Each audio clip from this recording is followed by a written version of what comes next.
Amém, Senhor Deus. Confiamos em Ti, Senhor Deus, nessa hora, para que seja o Senhor a falar conosco, abrindo a Tua palavra, Senhor Deus, nos esclarecendo, Senhor Deus, abrindo nossos olhos, Senhor Deus, para vermos a Tua glória, vermos aquilo que o Senhor preparou para nós, Senhor, nos adequando a Ti, Senhor, nosso caráter, a nossa conduta, buscando andar, Senhor Deus, conforme a vocação do nosso chamamento, Senhor. Essa obra é o Senhor que faz em nós. Nós podemos apenas cooperar com o Senhor nessa obra, Senhor, de edificação. A Sua soberania, Senhor Deus, é que conduz todas as coisas, mas o Senhor também conta com a nossa responsabilidade, Senhor. Então, abre nossos ouvidos nessa noite, que o Espírito Santo possa ter liberdade, Senhor Deus, no nosso meio, de falar conosco. Unge, Senhor Deus, o nosso falar e unge nossos ouvidos, Senhor, para que possamos aprender de Ti, que é manso e humilde de coração, Senhor. Em nome de Jesus, Pai. Amém. Capítulo 4 de Efésios, irmãos.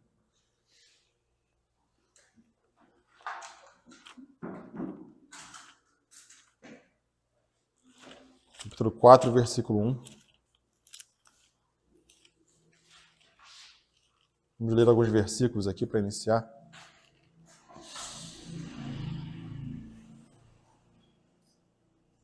Fala assim: rogo-vos, pois eu, o prisioneiro no Senhor, que andeis de modo digno da vocação a que fostes chamados, com toda humildade e mansidão, com longanimidade, suportando-vos uns aos outros em amor. Versículo 7. E a graça foi concedida a cada um de nós, segundo a proporção do dom de Cristo. Por isso diz, quando ele subiu às alturas, levou cativo o cativeiro e concedeu dons aos homens. Versículo 12. Com vistas ao aperfeiçoamento dos santos, para o desempenho do seu serviço, para a edificação do corpo de Cristo. Versículo 15. 16. 15, né?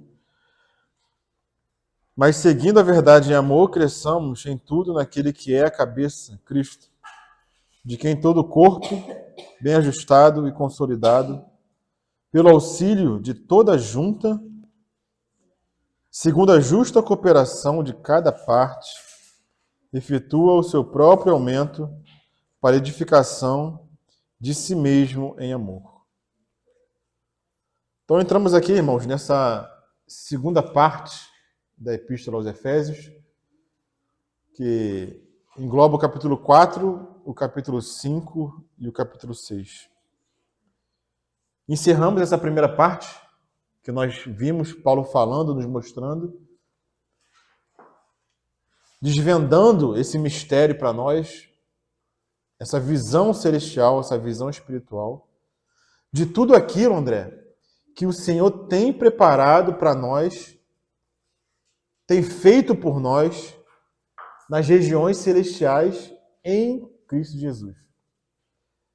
Então esse véu foi tirado de nós por meio da revelação desse mistério, o desvendar dessa obra, né?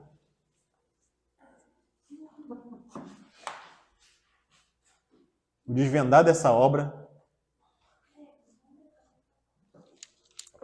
E por meio desse desvendar, irmãos, nós ficamos sabendo o que acontece por detrás das cortinas. O que acontece no mundo espiritual. Que nós fomos abençoados com toda sorte de bênçãos espirituais nas regiões celestiais, em Cristo Jesus. Que o Senhor tem preparado uma herança para nós. Que o Senhor tem nos resgatado do império das trevas quando nós estávamos mortos em delitos e pecados. Fomos salvos por graça, mediante a fé. O Senhor tem feito um poema com a igreja, essa composição. Nós vimos aquelas 5 metáforas. A metáfora do corpo, a metáfora do poema, da edificação. Isso tudo, irmãos, são realidades espirituais que pertencem a nós. Essa é a nossa herança em Cristo. Amém? Então, a primeira parte, capítulo 1, 2 e 3, fala também da nossa herança. Tudo o que o Senhor tem preparado para nós em Cristo Jesus. Então, Paulo nos exorta a nos debruçarmos, a nós sabermos tudo com relação a essa herança que foi preparada para nós. Conhecermos a esperança do nosso chamamento, a riqueza da nossa herança, da sua herança, nos santos, o supremo poder que Deus exerceu em nós, o mesmo poder que Ele exerceu em Cristo, ressuscitando dos mortos. Então, essas realidades espirituais, essa visão por detrás das cortinas, irmãos, ela tem que nos ganhar. E nós aqui estamos desfrutando, esse véu tem sido tirado de nós, e nós agora sabemos, irmãos, nós sabemos. Nós não temos mais a desculpa de dizer que nós não sabemos. Nós conhecemos agora tudo que foi feito para nós e por nós no mundo espiritual. Então, para nós agora, irmãos, não existe desculpa. Paulo, ele ora para que a riqueza da glória que nos foi concedida nos fortaleça com poder mediante o Espírito Santo, para que Cristo habite no nosso coração, para que nós possamos compreendermos com todos os santos qual é a largura, o comprimento, a altura e a profundidade, e conhecer o amor de Cristo, que excede todo entendimento, para que nós sejamos cheios de toda a plenitude de Deus. Essa é a oração de Paulo. Então, depois dessa revelação, irmãos, que Paulo traz para nós, dessa visão celestial, essa visão espiritual, como que ele começa o capítulo 4, versículo 1? Ele começa com um rogo, irmãos. Ele roga, irmãos. Porque diante de tudo o que ele descortinou para nós, não existe outro caminho para nós, irmãos. Não há um outro caminho, senão andar conforme a revelação que nos foi dada, irmãos. E isso cria em nós, irmãos, uma enorme responsabilidade. Eu lembro de alguns irmãos, né? Irmã falando para mim, né? Puxa, irmão, eu tenho um certo temor de me debruçar, de conhecer, né, as Escrituras, porque isso vai gerar em nós uma responsabilidade. Mas é justamente isso, irmãos. Quanto mais nós sabemos, quanto mais nos é entregue, mais será cobrado de nós. Mas o caminho cristão é justamente esse. É o caminho da maturidade em Cristo. Nós não podemos fugir dessa responsabilidade, sendo que esse é o propósito de Deus em nós, que Cristo cresça em nós. Então, Paulo aqui faz um rogo, irmãos, ele roga para a igreja. E quando Paulo faz um rogo, irmãos, nós temos que compreender que quem está rogando, na verdade, não é Paulo. Quem está rogando é o Espírito Santo de Deus, que está inspirando Paulo a escrever isso. Então, na verdade, quem é que faz esse rogo, irmãos? É o Espírito. O Espírito faz esse rogo. Então, irmãos, como nós temos falado, né? A vida cristã equilibrada é a mente nos céus e os pés na terra. Essa é uma vida cristã equilibrada, irmão. Nós não temos a mente e os pés no céu. E nem temos a mente e os pés na terra. É a mente nos céus e os pés na terra. Então, Paulo ele vai falar aqui para nós agora com respeito a um certo andar. Como nós temos que andar? É o que está aqui no primeiro versículo. Andeis. E essa palavra, esse verbo andar, é uma das palavras principais aqui da carta aos Efésios. Se nós lermos com cuidado, a epístola aos Efésios, nós vamos ver que Paulo cita várias vezes esse verbo andar. Capítulo 2, versículo 10, irmão. É 2:10, não 1:10. Agora vai, irmãos. Porque somos feitura sua, criados em Cristo Jesus para as boas obras, as quais Deus estabeleceu para que andássemos nelas. Então ele fala aqui de andar. Essa é uma das palavras principais da epístola aos Efésios. Porque depois que nós fomos revelados de o que foi preparado para nós, irmãos, qual é a nossa herança em Cristo, nós só podemos andar de uma maneira, irmãos.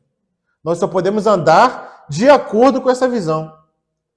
Se nós temos a visão e não andamos conforme a visão, irmãos, o nome disso é esquizofrenia. Esquizofrenia, irmãos.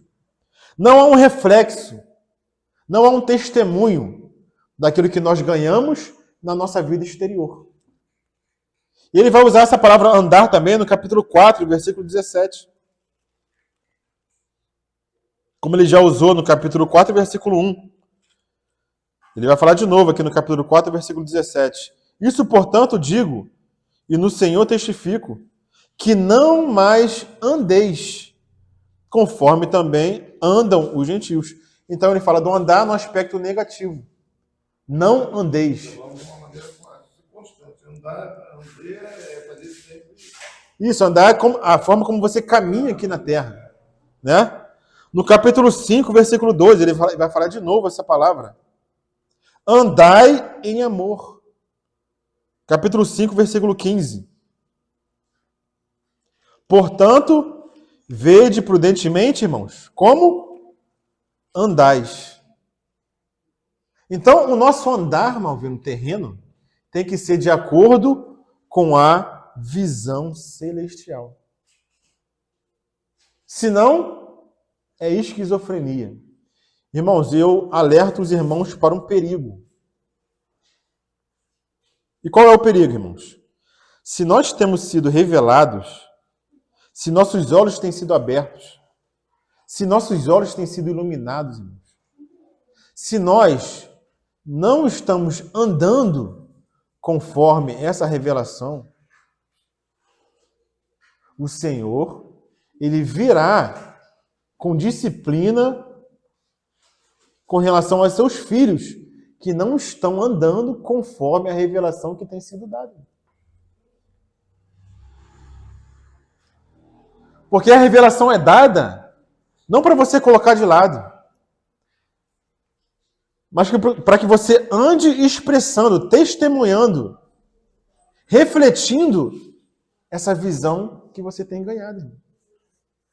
Então o Senhor ele vai cobrar de cada um dos seus filhos o andar conforme essa revelação. Então a gente vê acontecendo muitas coisas no meio dos irmãos. E nós vemos a mão do Senhor disciplinando vários irmãos, por quê?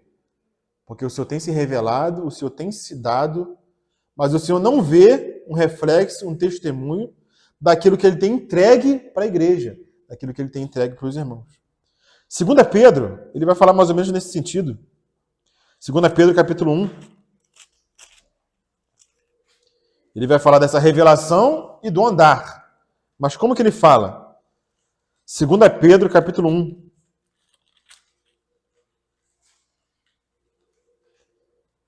Versículo 3 e versículo 4. Então, Pedro vai falar aqui do que Deus tem dado, da revelação que tem sido entregue e do que nós fazemos com essa revelação.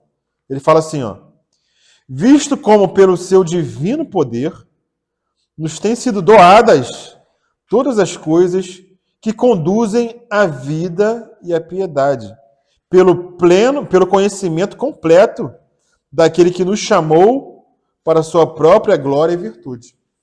Então os irmãos conseguem enxergar aqui o mesmo que Paulo fala, o mesmo que Paulo entrega no capítulo 1, 2 e 3 de Efésios, essa visão celestial, tem nos sido doadas, irmãos, todas as coisas que dizem respeito à vida e à piedade. Tudo que você precisa, Deus está te dando.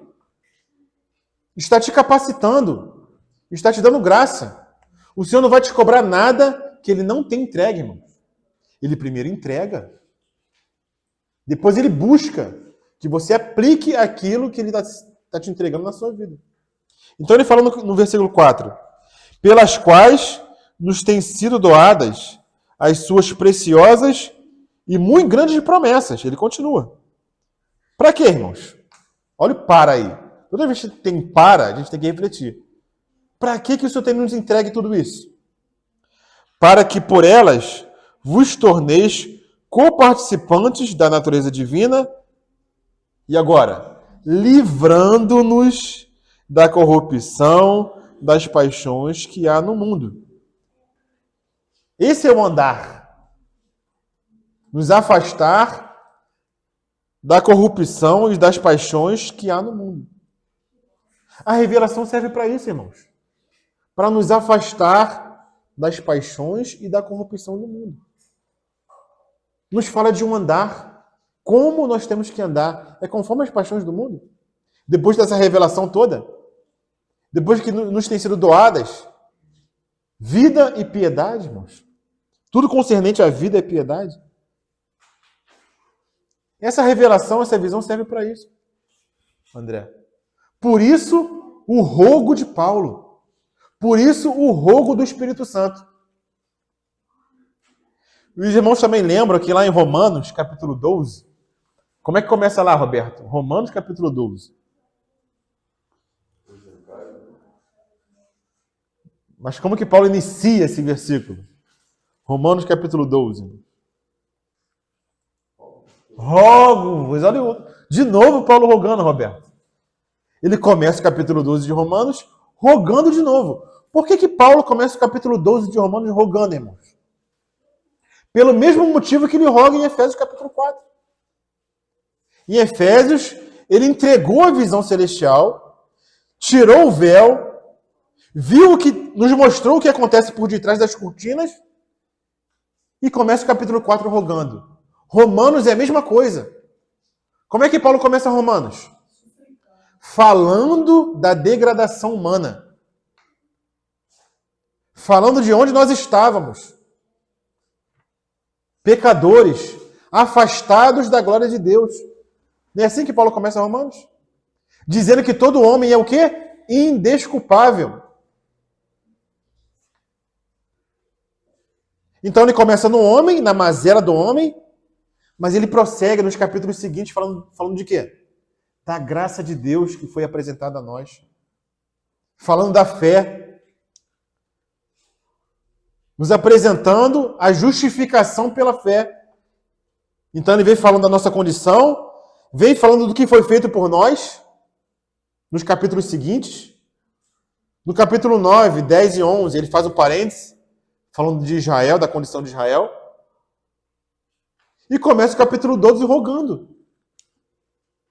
Rogo-vos, pois, irmãos, pelas misericórdias de Deus, que apresenteis o vosso corpo. É um andar nessa terra, irmãos. Mesma coisa que ele faz no capítulo 4 de Efésios. Ele roga. É um andar. Por quê? Depois dessa revelação toda, você só pode andar conforme essa revelação. Apresente o seu corpo como sacrifício vivo. Como sacrifício vivo, santo e agradável a Deus. E o agradável fala do que nós falamos aqui no domingo. Sermos agradáveis ao Senhor. O Senhor quer nos amar, o Senhor nos ama, Ele nos amou, mas também quer se agradar de nós.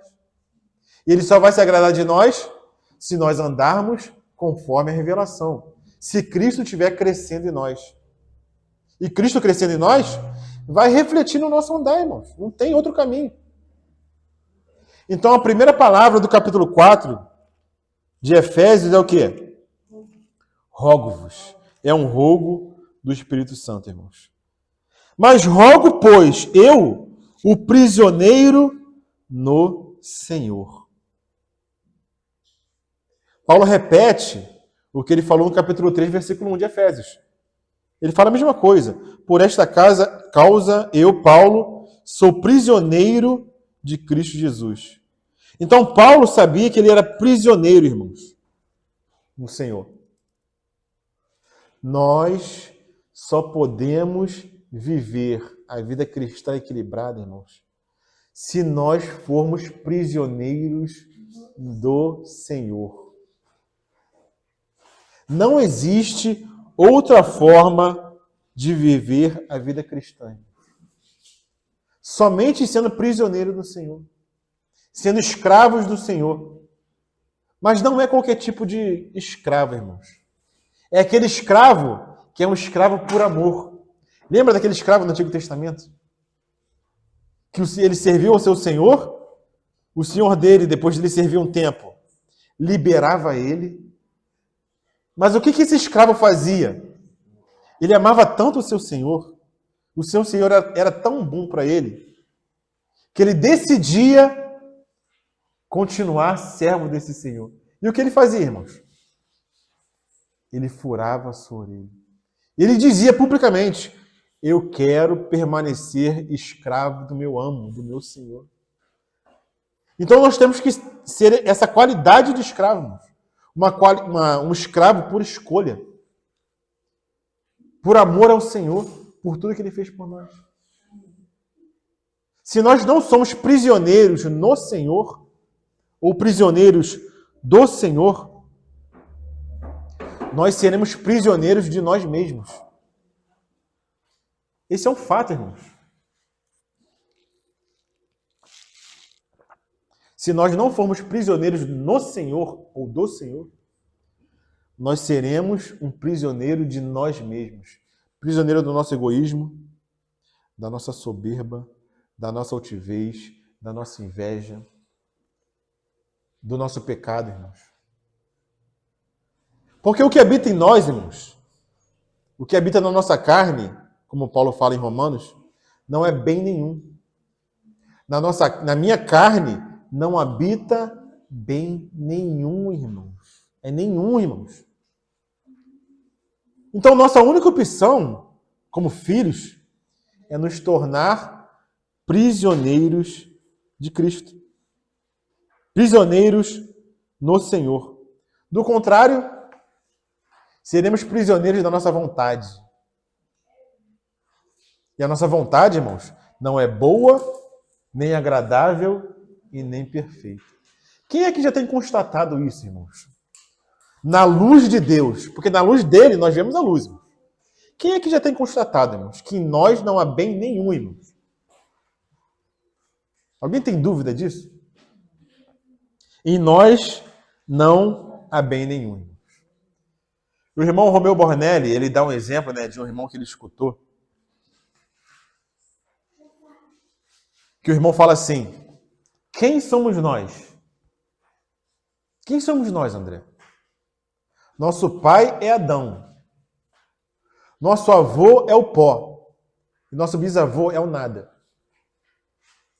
Quem somos nós, meu avô? Nosso pai é Adão, caído.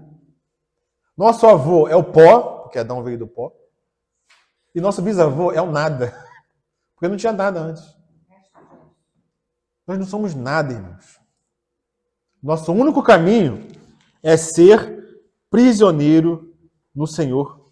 Somente assim nós podemos andar de acordo com a vocação do nosso chamamento. E essa é a próxima palavra. Andar. É a palavra-chave de Efésios. Então, no capítulo 2, versículo 10 de Efésios, Fala das boas obras que Deus preparou de antemão para que nós andássemos nelas. Que boas obras são essas, Lucimar? Que nós temos que andar nela. Que Deus preparou para nós, para que andássemos nelas. Que boas obras são essas? É alguma coisa que eu tenho que fazer? É uma caridade que eu tenho que fazer? É um pobre que eu tenho que ajudar? Será que é o evangelho que eu tenho que pregar? Será que essas são as boas obras, irmãos? Que é uma coisa boa pregar o evangelho, não é? Será que são essas obras que Deus tem preparado para nós, para que nós andássemos nela? Os irmãos lembram? Que boas obras são essas, irmãos? Essas obras já estão preparadas, irmãos, de antemão. Já foi revelado a nós, irmãos, que obras são essas. Capítulo 5, 6 e 7 de Mateus, irmãos. Sermão do Monte.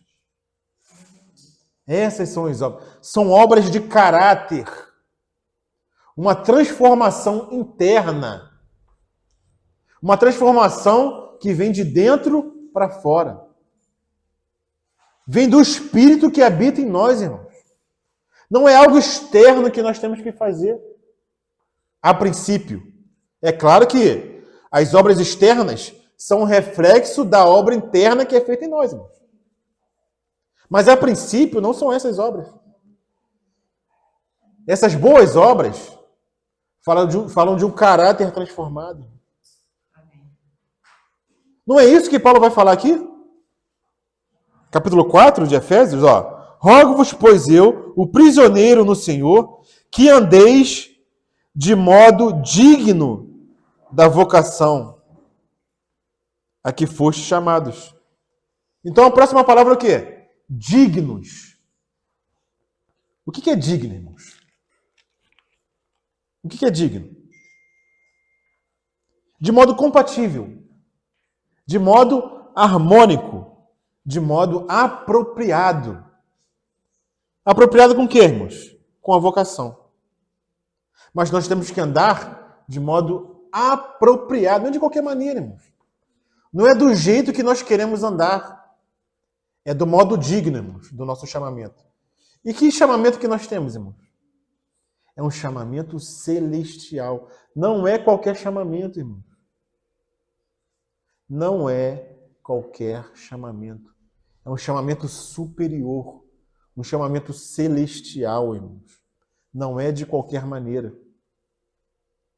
Se nós somos convidados, Kátia, para um banquete lá no Palácio de Buckingham, com a rainha, né? Hoje é o rei da Inglaterra, né? A rainha já morreu. Hoje era a rainha. Né? Com o rei. Como é que você vai? Chega lá. De que modo? É do jeito que você se veste para ir no Bangu lá? Não é, meu. Não é, irmãos. Você tem que se vestir de modo digno. Com o chamamento que foi feito, com o convite que foi feito. Você não vai para o casamento de qualquer maneira, irmãos. E eu fui no casamento uma vez, irmãos. É coisa feia. Eu fui no casamento uma vez. E o convidado... Sabe como que o convidado foi para o casamento, irmãos? Foi de camiseta, irmãos. Foi de bermuda, irmão. Que coisa feia, irmão. O Zezinho, rapaz, no dia do casamento dele, se vestiu de bermuda. O pastor chamou até a atenção dele.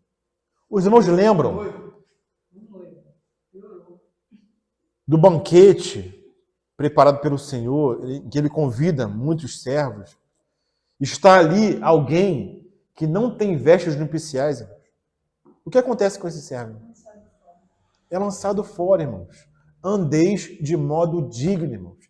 Se não andarmos de modo digno, irmãos, nós somos lançados fora para as trevas exteriores, irmãos. Nós temos que andar de modo compatível com o nosso chamamento, irmão.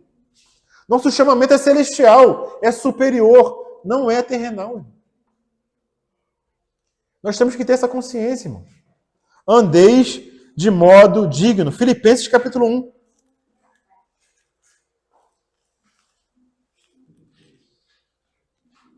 Versículo 27.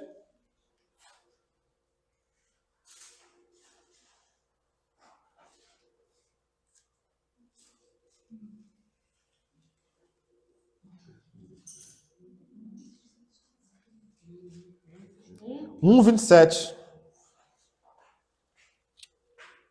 Como é que fala, Lucimar? Está logo depois de Efésios aí. Filipenses 1:27.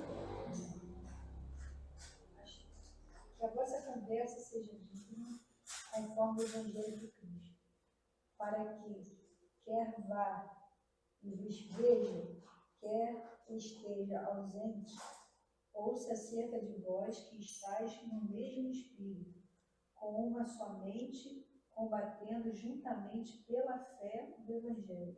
Kátia, sua versão fala como? Somente deveis portar-vos dignamente conforme o Evangelho de Cristo, Amém. Até aí. para que Até aí, quer Cássio. vá e vos veja, quer esteja ausente, ouça acerca de vós que estáis no mesmo espírito, combatendo juntamente com o mesmo ânimo pela fé do Evangelho. A minha igual a dela. Araci. Vivei acima de tudo por modo digno do Evangelho de Cristo. Até aí, tá bom. Então, Araci tem uma versão que fala o quê? Vivei.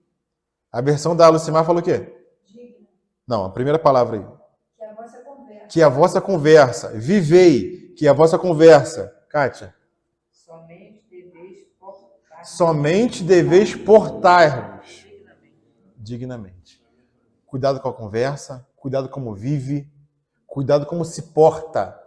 E aqui a versão fala o seguinte: portai-vos como cidadãos dignos. Isso fala de um andar, irmão. Como você está andando? Que conversa você está tendo? Que tipo de conversa você está tendo? Como você está vivendo? Como você está se portando? Será que você é uma coisa aqui na reunião, mas lá fora você é outra? Será que você é uma coisa aqui com a Bíblia aberta, mas quando fecha a Bíblia você é outra pessoa? Colossenses, capítulo 1, versículo 10.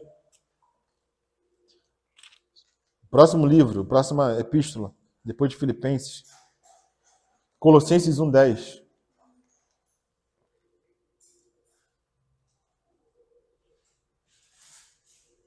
Pode ler, André.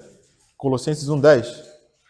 Para que possas andar dignamente diante do Senhor. Olha, para que possais andar dignamente diante do Senhor. Continua.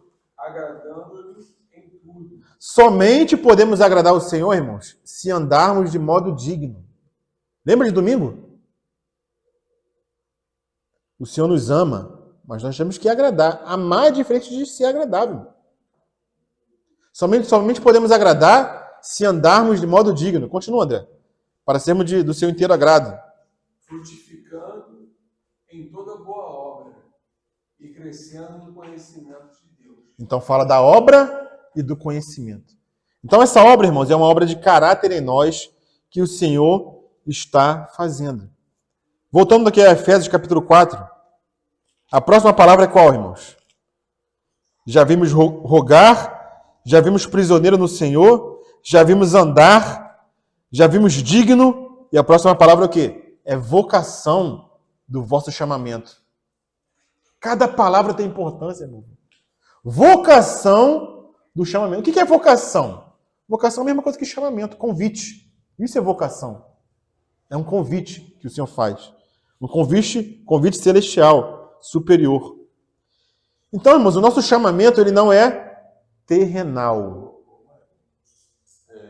O chamamento é o convite, a vocação Vocação é chamamento. É a mesma coisa. Chamamento e vocação são a mesma coisa, né? É um convite, é um chamado. Então, a nossa vocação, irmãos, ela é terrenal? Não. Nossa vocação é celestial. Então, por que a gente fica se metendo com política? Preocupado com a política desse mundo? Por que a gente está preocupado se a gente é de direita ou se é de esquerda? Ou se é de centro? Quem é que vai ganhar as eleições? A nossa vocação não é terrenal, irmãos. Existe briga entre os irmãos por causa de política. E o Senhor não nos chamou para defender um partido, partido A ou partido B. A gente tem que entender essas coisas. A nossa luta não é contra carne nem sangue. Irmãos, nós temos que crescer nisso, irmãos. Às vezes a gente acha que o irmão, né, tá falando de política ali. Não, mas direita é do Senhor, esquerda é do inferno. É tudo de Satanás, irmãos. Porque é tudo desse mundo. E esse mundo jaz no maligno. O príncipe desse mundo é Satanás, irmãos. O mundo não vai melhorar por causa de política. Ele vai piorar. E o nosso chamamento é para fazer a diferença aqui nessa terra. Sendo sal e sendo luz. Não defendendo partido A nem partido B. Nós devemos orar pelas autoridades. Para quê? Para que Bolsonaro ganhe? Para que Lula ganhe? Não, nem orar por causa disso não, irmãos. É orar para quê?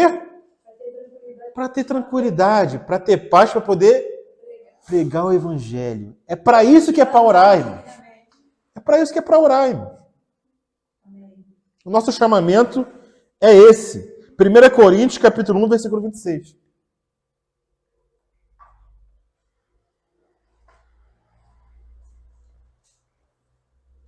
O que estava acontecendo lá em Coríntios, irmãos? Capítulo 1, versículo 26. O que estava acontecendo lá, irmãos? Por quê? Corrupção. Ó, irmãos, reparai, pois, na vossa vocação, ou seja, no vosso chamamento. Qual versículo você está? Capítulo 1, versículo 26 de 1 Coríntios. Irmãos, reparai na vossa vocação. A mesma palavra lá de Efésios. Visto que não foram chamados muitos sábios, segundo a carne, nem muitos poderosos, nem muitos de nobre nascimento. Pelo contrário, Deus escolheu as coisas loucas do mundo, irmão. Olha nós aí, ó. Olha nós aí, Caleb. Nós somos as coisas loucas do mundo. Para quê, irmãos? Para envergonhar os sábios. E escolheu as coisas fracas do mundo. Olha nós aí, Cátia. As coisas fracas do mundo. Para quê, irmãos? Para envergonhar as fortes. Aquelas que acham que são fortes, entendeu? E Deus escolheu as coisas humildes do mundo e as desprezadas e aquelas que não são, para reduzir a nada as que são, a fim de que ninguém se vanglorie na presença de Deus. Então o que nós somos para o mundo, irmãos? Nós somos nada, nós somos loucos, nós somos desprezados, nós somos fracos. Para o mundo a gente é isso. Para Deus não. Para Deus é o contrário. Mas Deus pegou essas coisas loucas, fracas, desprezadas e que não são, para envergonhar as que acham que são alguma coisa, as que acham que são fortes, que são sábios, né? Para que ninguém se vanglorie na presença de Deus. Então essa é a nossa vocação, irmãos. Andar de modo digno, andando de modo digno, nós estamos envergonhando aqueles que acham que são fortes. Porque quando somos fracos, aí é que nós somos fortes, irmãos. Pode falar assim. Porque a gente não concorda com o mundo, né? Sim. A gente se mistura com ódio. Como é que pode que a gente fala e ela assim não concorda? O que aconteceu com ela? Eles ficam assim, tentando entender o que aconteceu com a gente. Não sei se já aconteceu isso com vocês, mas pessoas assim, como é que pode? Me explica, como é que pode você ter transformado assim, vivendo assim, fazendo assim? É loucura para ele. Ficam É loucura. tentando, mas não vão conseguir, porque é o Senhor que fez, né? E aí a gente passa a representar Cristo, pequenos Cristo, né? Eles ficam loucos. Então qual é a próxima palavra, irmãos? Lá em Efésios. A próxima palavra é com toda humildade. Versículo 2. Até agora só foi versículo 1, irmão. Versículo 2. Com toda a humildade e mansidão e longanimidade, suportando-vos uns aos outros. De onde que Paulo tirou isso aqui? humildade, mansidão, se não é dos ensinamentos de Jesus no Sermão do Monte? Bem-aventurado os humildes, bem-aventurado os mansos. Então essas são as obras que Deus preparou de antemão para que andássemos nela. Paulo não está tirando isso aqui do nada. Ele tira dos ensinamentos do Senhor. Fruto do Espírito, vamos citar, irmãos? São 9, Roberto, ajuda aí. Amor, Paz, longanimidade, benignidade, bondade, fé, mansidão, gozo, alegria, gozo. alegria, né? Eu não sei se estamos todos, né? São 9, né? Mas é isso, irmãos, é o fruto do Espírito. É isso que tem que ser gerado no nosso interior, do fruto do Espírito. É de dentro para fora, irmãos. E o Senhor, Ele vai fazer isso ser gerado em nós por meio das circunstâncias que Ele nos coloca. Seja casamento, seja trabalho, seja vida na comunhão, seja no confronto com o mundo, seja no confronto espiritual, no mundo espiritual. Esse fruto está sendo gerado em nós. E Paulo cita o primeiro aqui, com toda humildade, irmãos. Não sei se os irmãos já leram esse livro aqui. Acho que a Cátia já leu, não sei. Humildade, a beleza da santidade, de Andrew Murray. Já leu, Cátia? Esse livro aqui é tremendo, né? Recomendo os irmãos lerem esse livro, né? Então, o que há, irmãos, de mais belo em uma vida santa é a humildade. É o que há de mais belo na vida santa. E como nós temos que aprender a sermos humildes.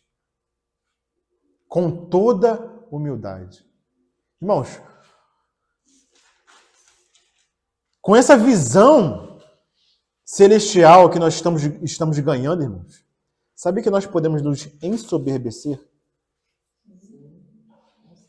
Já aconteceu isso na história da igreja, irmãos. Muitos irmãos, nós temos a visão. Agora nós temos a visão. Então nós somos melhores que aqueles irmãos ali que não têm a visão. Então Paulo alerta para isso, irmãos. Com toda humildade. O Senhor fala, aprendei de mim, que sou manso e humilde de coração. A visão que nós estamos ganhando não pode nos ensoberbecer. Pelo contrário, tem que nos tornar humilde. Mas como isso é um perigo real que pode acontecer conosco, irmãos, Paulo faz esse alerta. E por que ele faz esse alerta, Cátia? Você sabe por quê? Vamos descobrir por que Paulo faz esse alerta? Vamos lá, a 2 Coríntios.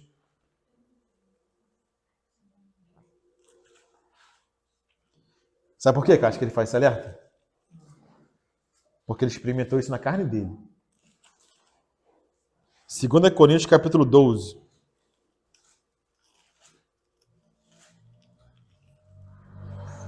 Não vamos ler tudo, os irmãos já conhecem. Mas vamos ver por que ele alerta aqui, né? Ele dá a visão por meio do Espírito Santo. Fala que nós temos que andar de modo digno da vocação, com toda a humildade. Por que ele fala isso? 2 Coríntios, capítulo 12. Se é necessário que me glorie, ainda que não convém, ele sabe que não convém, passarei o que, irmãos? Passarei as visões e revelações do Senhor. Então ele vai falar que ele teve visões, que ele teve revelação. E não foi pouca revelação não, André. Ele foi ao terceiro céu. Poxa, irmão, a revelação que a gente está tendo aqui, está aqui, a gente está aqui. Paulo não, Paulo foi ao terceiro céu. Conheço um homem em Cristo que há 14 anos foi arrebatado até o terceiro céu. Se no corpo ou fora do corpo, não sei, Deus o sabe. Ele vai continuar, né? Falando dessa revelação. Mas o que ele vai falar aqui no versículo 7, irmãos? Olha o que ele fala no versículo 7. Leia, Roberto, pra gente. Para que me não exaltasse pela descendência da Não entendi. para que me não exaltasse pela descendência das revelações, foi-me dado um espinho na carne, a saber, no mensageiro de Satanás, para que me perseguiar, a fim de não me exaltar. Então, a versão do Roberto fala exaltar, né? A minha versão fala assim, e para que não me ensoberbecesse. A minha fala exaltar acima da medida, ou seja, Deus dá só uma medida. Né? Mas por que ele poderia se exaltar além da medida? Por que ele poderia se ensoberbecer? Por causa das visões e revelações que ele teve. O que Deus fez com ele para que ele não se ensoberbecesse? Continuasse na humildade. Colocou um espinho na carne. Irmãos, cuidado com a soberba. Principalmente os mestres, né? Os mestres têm que ter maior cuidado. Porque os mestres recebem a revelação, recebem o título de mestre e pode se ensoberbecer. Pô, irmão é mestre, eu sou mestre. Mestre, irmão? O que você recebeu que não te foi dado, irmãos? Pelo Senhor. Nós de nós mesmos não temos nada, irmãos. Tudo que nós temos, nós recebemos do Senhor. É só para cooperar, né? Só para cooperar, isso. Em vez de copiar, né? É só para cooperar com o Senhor. Então, para que Paulo não se ensoberbecesse, foi dado um espinho na carne. E que espinho na carne era esse? Um mensageiro de Satanás para esbofetear, a fim de que não se exaltasse. Ele orou 3 vezes para o Senhor tirar a espinho na carne. Mas o Senhor falou que minha graça te basta, porque o meu poder se aperfeiçoa na fraqueza. Então nós temos que andar como, Malvino? Eu conheço a palavra, eu tenho a visão celestial, né? Aquele irmão lá, poxa, coitado do irmão, irmãozinho. Poxa, não tem visão, eu tenho. Cuidado que o senhor pode botar um espinho na sua carne.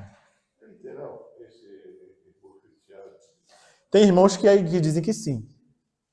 O irmão Dino diz que esse espinho na carne era um mensageiro de Satanás que esbofeteava ele. Tem irmãos que falam que é simbólico, que é outra coisa, uma doença, outra coisa. Mas aí é coisa secundária, entendeu? Não é fundamento da fé. É uma coisa ruim, né? Não é uma coisa boa. Não é uma coisa boa. De qualquer forma, é um sofrimento ali na carne, para ele não se estabelecer, né? Coisa boa na mão de Deus, né? Sim. Não era para ele ficar deitadinho para isso. Não. Ele era um homem cheio de Ele espírito. foi lá e Deus revelou e ajudou nós cooperando nessa recebido. Estamos esplêndidos, né? Sim. Quer dizer, era coisa ruim. Satanás. Então, irmãos, o que é humildade? Humildade é pensar pouco em nós mesmos. Isso é humildade. E tem uma frase que é melhor. Humildade é não pensar em nós mesmos. Melhor do que pensar pouco, né? Porque pensar pouco você ainda está pensando em você. Humildade é você não pensar em si. Isso é humildade. Foi assim que o nosso Senhor viveu. Manso e humilde. Se o Senhor pensasse um pouquinho nele mesmo, porque a família dele pensava nele, sabia? A mãe e os irmãos pensavam nele. Né? Tanto é que quando o Senhor estava numa casa lá, cheio de gente, e o Senhor não comia, né? Não estava se alimentando direito, estava ali na obra, servindo o Senhor. Chegou quem na porta lá? Chegou a mãe e os irmãos. Aí, tem sua mãe aqui e seus irmãos, querendo te falar. Porque achavam que ele estava louco já. Você não vai se cuidar, você não come, você está aí servindo os outros. Tem que se cuidar. Mano. Eles chegaram lá com esse intuito, de tirar ele de lá. Está ficando louco. E o que o Senhor responde?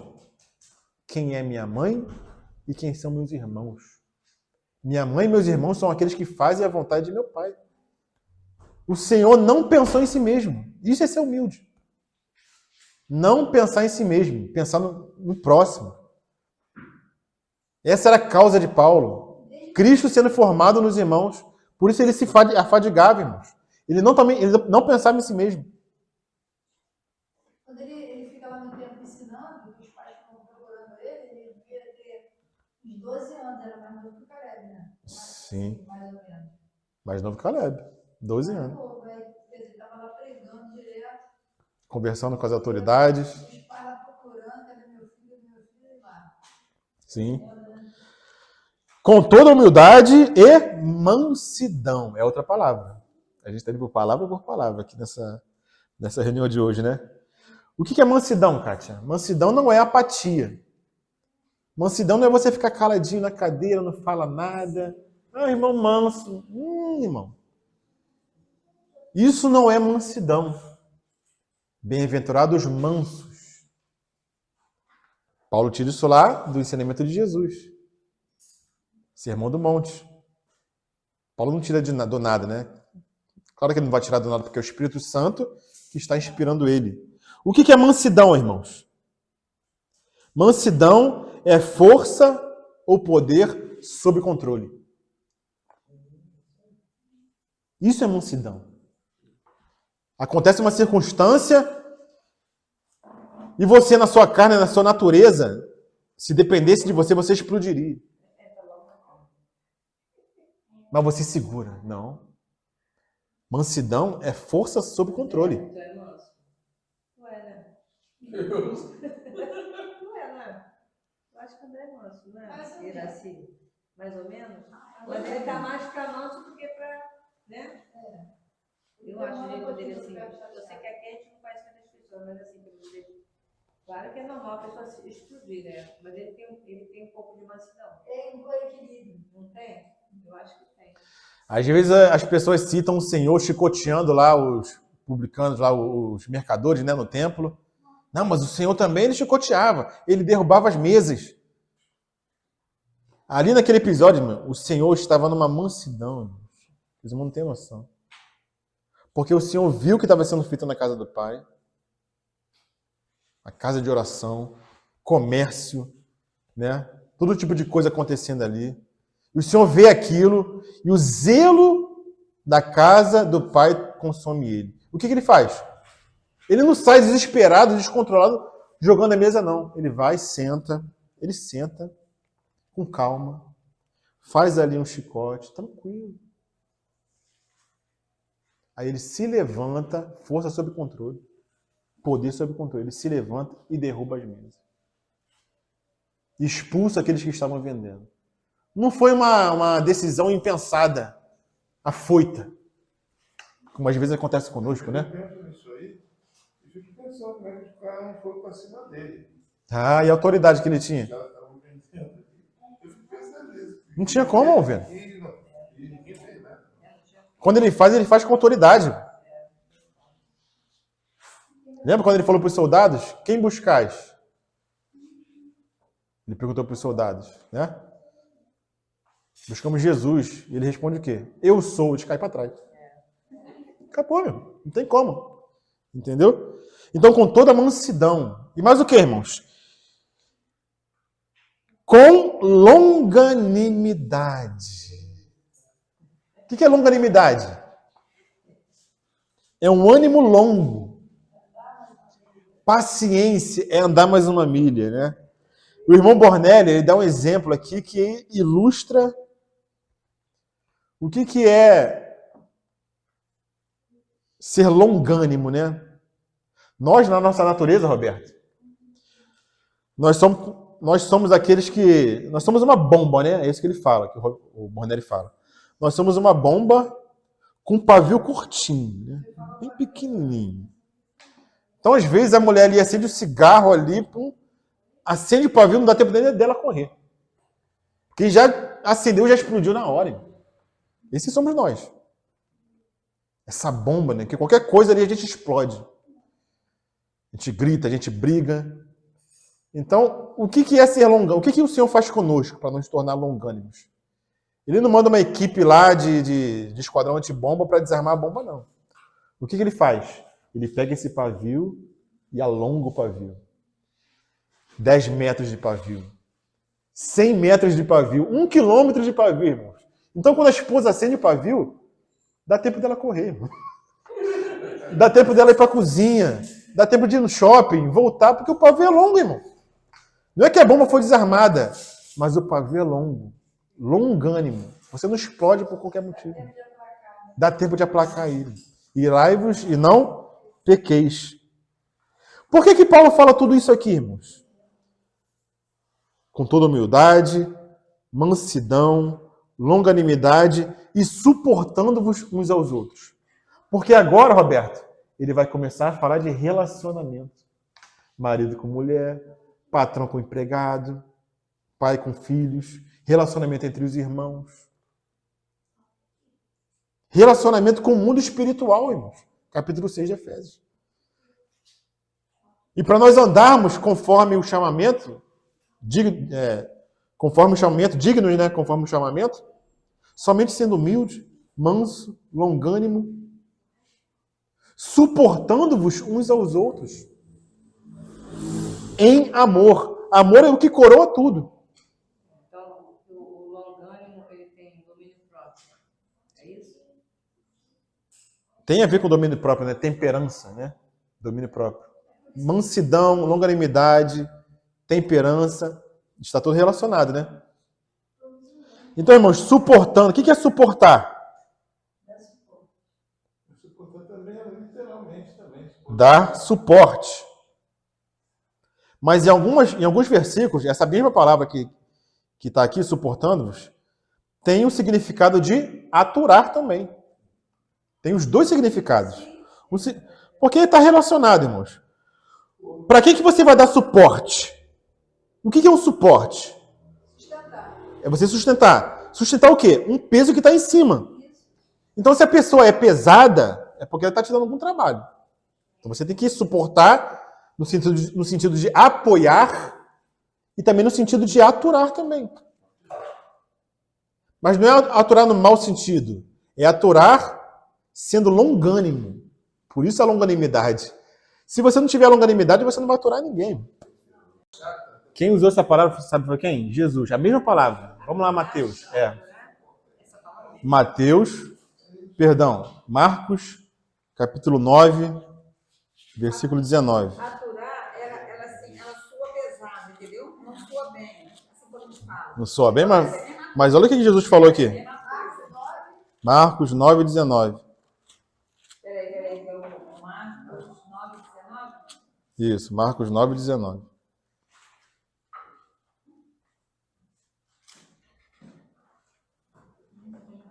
E aí, Kátia? E ele respondendo disse: ó geração incrédula, até quando estarei convosco? Até quando vos sofrerei ainda? Prazer. Sabe que palavra é essa? Sofrerei? Suportarei. É a mesma palavra que Paulo está usando lá. De suporte. Até quando vos sofrerei? Em que sentido que o senhor está falando aqui? Até quando eu vou aturar vocês? É isso aí. Até quando vos suportarei, trazei-o a mim, porque os discípulos não conseguiram expulsar o demônio. Até quando vos sofrerei? Até quando eu vou ter que aturar vocês? Homens de pequena fé. Então tem esse sentido de, poxa, o irmão está dando trabalho, tem que aturar. Né? O senhor aturava aqui, mas perguntou, até quando vou ter que aturar? Né? É a mesma palavra que Paulo está usando lá. Tem cara que, por exemplo, que é inconveniente. É chato. E você... Tem outra versão aí, outras Bíblias? Outra versão? Marcos 9, 19. Marcos 9, 19. Que a minha está sofrendo. A tua tá como, cara? Sofreu? Até quando vos sofrerei? Sofrerei ainda, igual da casa, vou sofrerei. Ah, não. Porque é um sofrimento, né? Até quando vos hei de suportar? É suportar mesmo. Tolerar vocês. Até quando Você para está tolerar? suportando. Esse suportar que ele está falando, Kátia, aí, você entende como positivo ou como negativo? Suportar. Até quando vos suportarei? É negativo, eu sei o que está falando. É porque Deixa eu ver, ó. Então, Ó geração incrédula, até quando estarei com vocês? E até quando vos hei de suportar? 2 Coríntios 11, 20. É a mesma palavra. 2 Coríntios 11, 20. Alguém pode ler? Pois sois sofredores. Se alguém vos põe em servidão, se alguém vos devora, se alguém vos apanha, se alguém se exalta, se alguém vos fere no rosto, Outra versão aí. Tem uma outra versão? tolerais. Olha aí, ó. Tolerais quem vos escravizava. O irmão estava tolerando quem os escravizava, entendeu? É a palavra tolerar. É a mesma palavra que Paulo usa, para suportar. 2 Coríntios, o quê? 11, 20. 2 Coríntios 11, 20. É. A tua tá tolerar, Tolerais. Tolerai a quem vos escraviza, quem vos devore, quem vos detenha, quem se exalte, quem vos esbofeteie no rosto. A minha está sofredores. Pois sois os sofredores de alguém que vos põe em servidão. Então, aqui está tolerar. Porque é um sofrimento. Pô. É um sofrimento. Até quando vos sofrerei? Até quando vos tolerarei?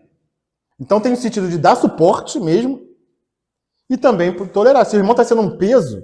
Suportar tem dois sentidos, é a mesma palavra. Isso, tem os dois sentidos. Tem pessoas que falam assim, pô, não suporta essa pessoa. Não vai ver que tem 3 mil mesmo? É fácil. O cara senta, não, tá ponto, você nunca mais vê ele. Eles falam que é flanela de bom. Então, assim, voltando aqui para finalizar, né? Suportando-vos uns aos outros, como? Em amor. Então você vai ter que dar suporte para o seu irmão, que é mais fraco que você na fé, para ajudar ele a crescer. Ou seja, você vai ter que colocar os ombros, dar suporte para o seu irmão subir em você. Esse é um sentido. Né? Para quê? Para manter o vínculo. Para manter o vínculo em amor, esforçando-vos diligentemente para preservar a unidade do Espírito. Então nós temos que ser suporte, ou seja, dar apoio mesmo para o irmão crescer. Como nós estamos sobre o ombro de muitos irmãos do passado, nós temos que também colocar os ombros para os irmãos que estão na igreja crescendo, que estão querendo avançar. Se você está um pouco mais avançado, você tem que ajudar seu irmão a avançar, aquele que quer. Mas também tem irmão que dá trabalho. Tem as duas coisas que tem na igreja, que você vai ter que tolerar. Aquele que quer crescer, você dá apoio, suporte para ele crescer, e o que dá trabalho você vai ter que tolerar, até que ele queira crescer também, para você dar o suporte positivo, né? Para ele crescer. Entendeu? Tem tudo na igreja, irmãos. O que dá trabalho e o que quer crescer. Os dois a gente tem que suportar. Agora, com essa explicação, está fácil de entender. Em amor. Em amor. Aturar e tolerar. Em amor. É tudo em amor. É porque no mundo Não é assim não, ó. Caraca, eu tenho que tolerar esse irmão mais uma vez, mano. Mais um. Esse irmão ainda tá aqui. Não é nesse sentido, entendeu? É tolerar de, poxa, o irmão tá dando trabalho, mas vamos lá, mais uma vez, entendeu? É nesse sentido. Amém, irmão?